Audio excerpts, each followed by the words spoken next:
I was actually mentioning Nyckoles Harbor. That's the big one for this cycle that I know Gamecock fans are keeping an eye on. Will he go to Oregon? Will he go to Maryland? Will he go to Michigan?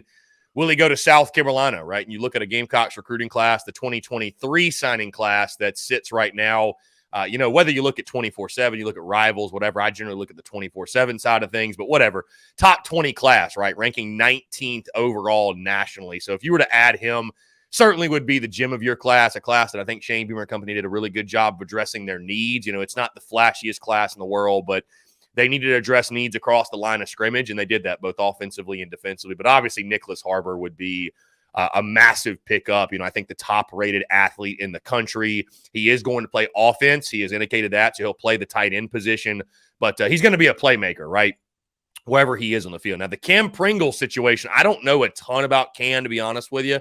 Admittedly, I don't follow every single recruiter. I don't follow recruiting as closely as some. I know that's kind of blasphemous when you do what I do, but I don't follow it as closely as some of our other guys. But I've heard different things on Cam Pringle. I know that's a big one, and we'll see what happens down the stretch. But that Nyckoles Harbor one, I think that's the one Gamecock fans are most intrigued by and have all eyes on, because most guys, right, Mark, they don't wait until this February signing day. Most guys get it over with in the early signing period, but Nick Harbor, one of those that is waiting. And certainly when, again, you're the caliber of player that he is, all eyes are on that announcement. Just what a pickup it'd be, again, for Shane Beamer, and just keep that momentum going after a fantastic year, too, right, to land a recruit like that, because we all know it's all about the Jimmies and Joes. You can start landing players like that. You can really show, I think, you're really changing the culture at South Carolina from being a nice 7 to 8 win team to really starting to compete with maybe Georgia for the SEC East.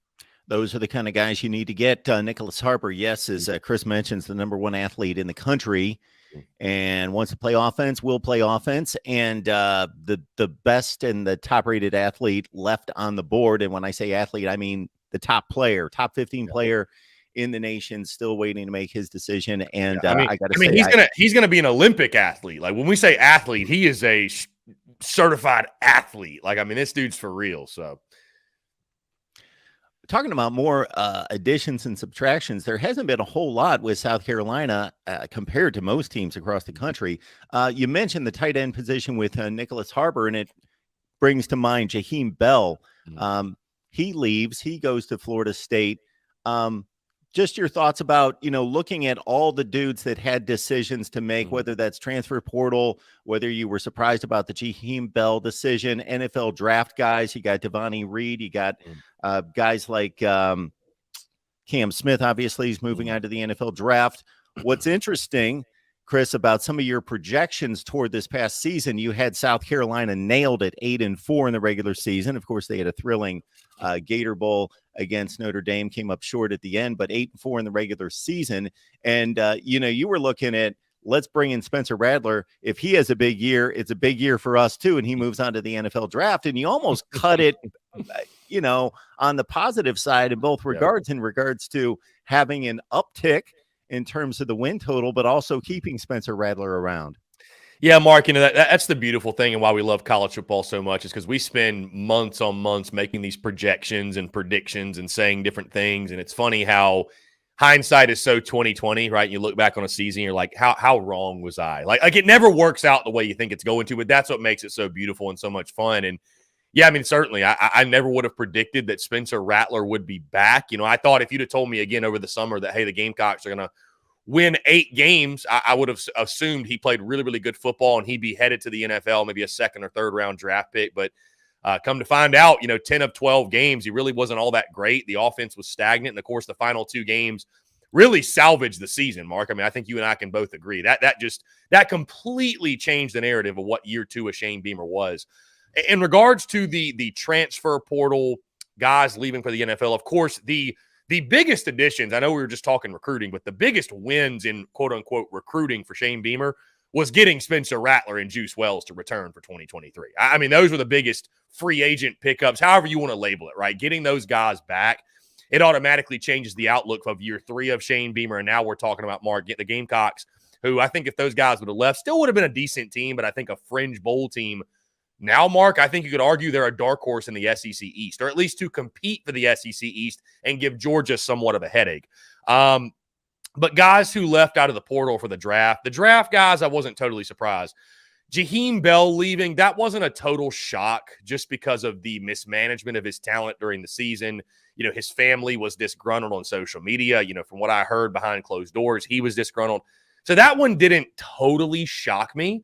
The Marshawn Lloyd one is the biggest mystery of all. And that's just one that I still sit here, Mark, perplexed about what it is that Marshawn Lloyd is looking for. And we never know, right, behind closed doors what's going on, but he heads to Southern Cal. And I think a week before that, he put out a tweet saying, I'm focusing on standing out. It's like, you were RB1 at a SEC school. Like, is that not standing out enough for you? So I don't exactly know, because Marshawn Lloyd, by all accounts, was a guy that loved being a Gamecock, loved being at the University of South Carolina. And I think that's one that just really hit people out of nowhere. So, the transfer portal giveth and the transfer portal taketh away. And I think it's just something, Mark, unfortunately, or fortunately, however you look at it, it's the reality of college football, and you have to live with it. And the Gamecocks have been able to hit the portal and be beneficiaries, right? Big pickup by, getting Trey Knox from Arkansas, and they've picked up some other guys at positions of need. Jerron Willis from Ole Miss, the linebacker, that I think is going to start immediately for you. So the Marshawn Lloyd one was the one that was really shocking. Also, Jordan Birch going to Oregon.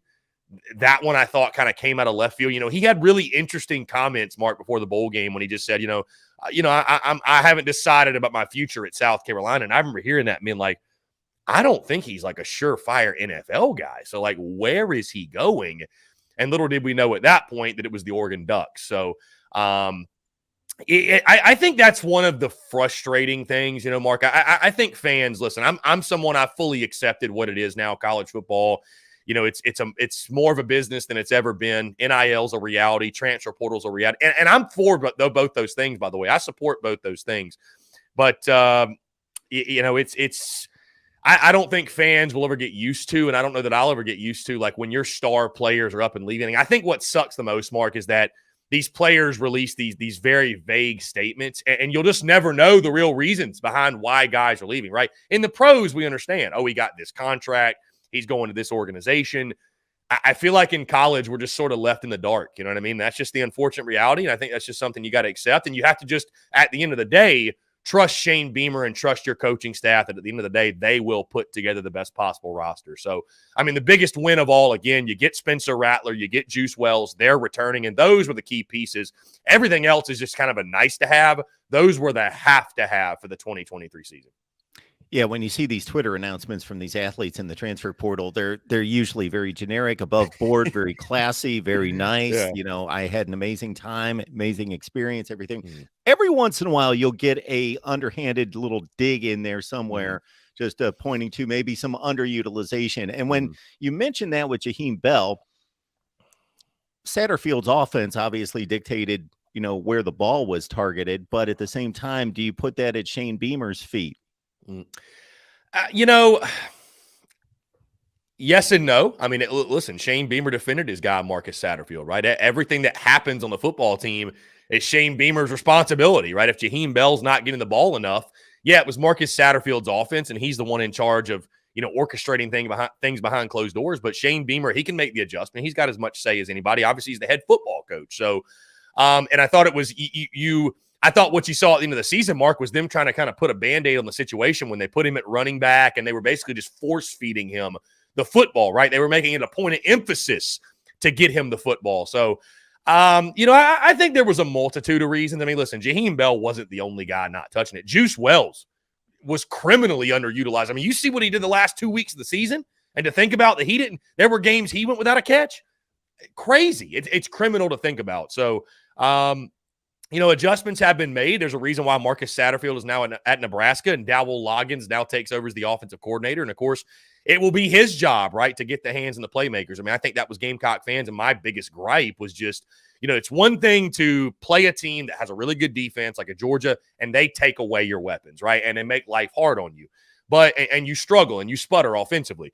But when you're struggling and you're sputtering offensively, and you're doing so against teams that they're okay on defense, they're not great, and your best players aren't touching it, that's a problem. You know what I mean? Like that's an issue, right? That's just complete mismanagement of what you have. So everything Dowell Loggins and Shane Beamer said in his introductory presser, they checked off all the boxes. It sounded great. It sounded like, they addressed everything that was our concerns, and now we'll see what they do this fall. But, certainly, I mean, the responsibility has to fall at the feet of Shane Beamer. But I think that situation with Jaheim Bell was a multi-layered thing. And, they did their best at the end of the season to salvage the situation. They even changed OCs. And, at the end of the day, I think it was an NIL impacted decision. And, you just hope these guys that leave for the bag, that leave for NIL, they find what they're looking for and they make the best possible decision for them. Because for every guy that it works out for, Mark, there's probably about 10 or 15 or 20 or more that the decision kind of backfires. You know what I mean? And we're seeing a lot of guys hit the portal right now that,